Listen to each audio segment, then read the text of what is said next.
Muy buenas tardes. Mi nombre es Alfredo Díaz Vidaurri y el día de hoy vamos a hablar sobre el tema de educabilidad como parte de la tercera actividad de la primera unidad en el doctorado de Ciencias de la Educación.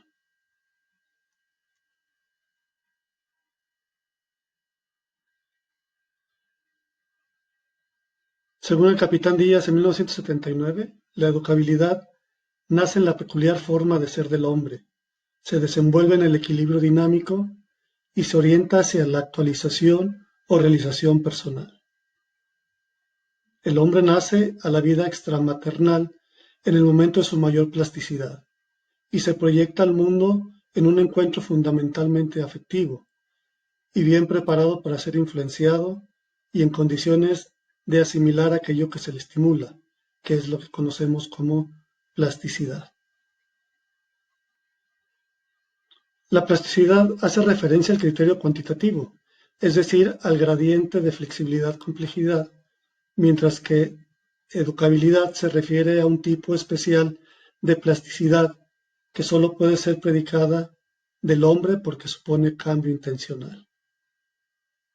El hombre es educable porque es capaz de comunicarse y para comunicarse requiere de la puesta en práctica de los oportunos mecanismos de apertura hacia todos los demás, lo que determina capacidad de elección a la hora de afrontar las diversas opciones que se le presentan. De acuerdo a Redondo, la comunicabilidad de saberes es algo inevitable y es evidente y se produce a través de procesos de participación y donación que coinciden en la relación profesor-alumno en la que interviene la comunicación personal. Ahora hablaremos un poquito de las características de la educabilidad. Son 4. La primera es que es personal. Esta característica confiere a la educabilidad la categoría de exigencia individual e irrenunciable y se genera desde la personalidad del individuo. Número 2 es dinámica. Mantovani nos dice que la libertad y la autoridad son dos términos ineludibles en la educación. El hombre no resuelve su vida si realiza su formación encerrado en los límites de su egoísmo individual. Número 3 es intencional. El ser humano es autónomo en cuanto ser individual, pero en cuanto se lo considera como deber ser, sufre influencias heterónomas que lo elevan hasta un plano ideal. Estas influencias hacen que dimane la intencionalidad como característica de la educabilidad. Y por último, son necesarias. De acuerdo a Formoso, la educabilidad es necesaria porque sin ella el hombre se vería privado de posibilidades de autorrealización, de personalización y de socialización. Ser educable y poder llegar a ser hombre es la misma cosa. Ahora hablaremos de los límites de la educabilidad. El problema de los límites de la educabilidad fue tratado desde varias perspectivas de análisis, pero han sido 3 las que aglutinaron a un mayor número de defensores: la herencia o pesimismo pedagógico, el ambiente u optimismo pedagógico, y la herencia y ambiente, que es el optimismo moderado. La herencia o el pesimismo pedagógico es la postura radical defendida por la corriente genetista del siglo XIX, desde Galton, que afirma que la educabilidad es prácticamente nula. Según esta teoría, nada o poco puede modificar el educador porque el código genético es la explicación de toda conducta humana. El ambiente o optimismo pedagógico, esta perspectiva arranca de la consideración de que en la formación de la personalidad fundamentalmente intervienen factores o causas ambientales que obran de un modo decisivo. Existen 2 vertientes en esta perspectiva, la sociológica y la psicológica. La sociológica insiste en que la personalidad no es innata, sino adquirida o lograda con el tiempo. La personalidad humana es un producto del condicionamiento social. La psicológica, aquí existe la tesis de que la personalidad humana es plástica y además se va configurando progresivamente según las experiencias a que se ve sujeta. La consecuencia es también aquí que la educación tiene una acción omnipotente. La herencia y el ambiente, el optimismo moderado. Esta tercera actitud es fruto de la persuasión de que la interacción entre el código genético y el ambiente es la más legítima explicación del desarrollo humano.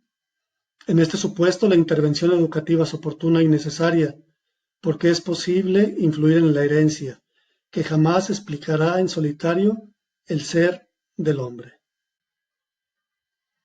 Ahora vamos a hablar acerca de limitaciones generales de la educabilidad. Fundamentalmente pueden reducirse a dos los condicionamientos de la capacidad humana de autodesarrollo. Uno radica en la misma naturaleza del hombre y otro en la naturaleza de intervención educativa. La primera contradicción emanada del mismo ser del hombre es la del determinismo-libertad.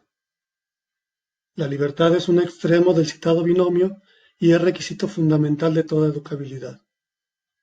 La contradicción proviene, pues, del lado limitador, que se corresponde leyes biológicas o de corporeidad.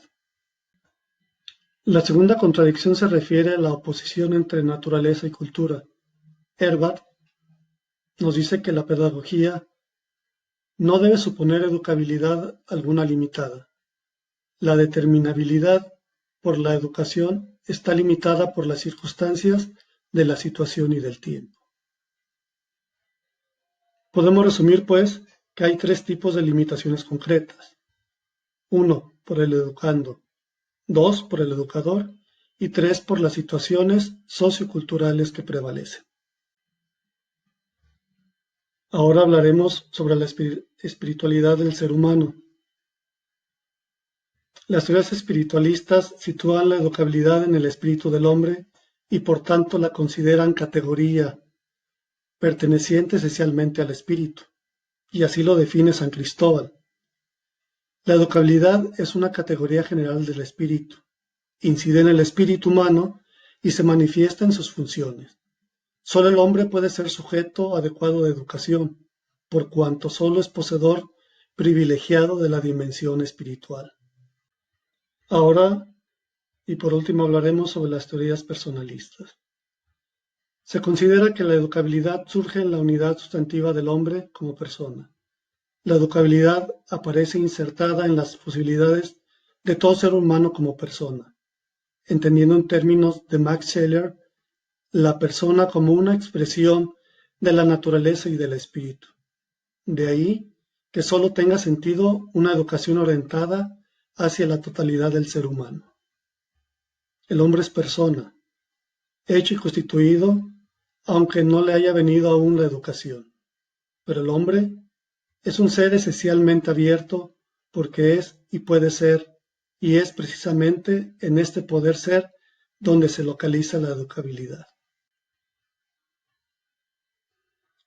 A manera de conclusión, si quisiera decir que hablar de educación implica abordar un sinfín de series de cuestiones íntimamente relacionadas y conformadoras del proceso, tales como la posibilidad, la necesidad, las condiciones y el límite del proceso educativo.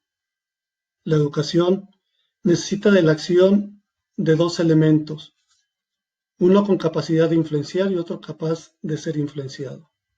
Toda fundamentación de posibilidad educativa reside en una concepción del hombre como ser no enteramente determinado por la herencia o por el ambiente. Es por ello que es fundamental considerar todo lo visto anteriormente dentro de mi labor docente, ya que el hombre es un ser educable y que por lo tanto requiere desarrollar sus mecanismos de apertura hacia las demás personas, mejorando su comunicación, haciéndola más efectiva y asertiva. De esta forma, la educación rendirá los frutos requeridos por nuestra sociedad en nuestros tiempos. Por su atención, muchas gracias.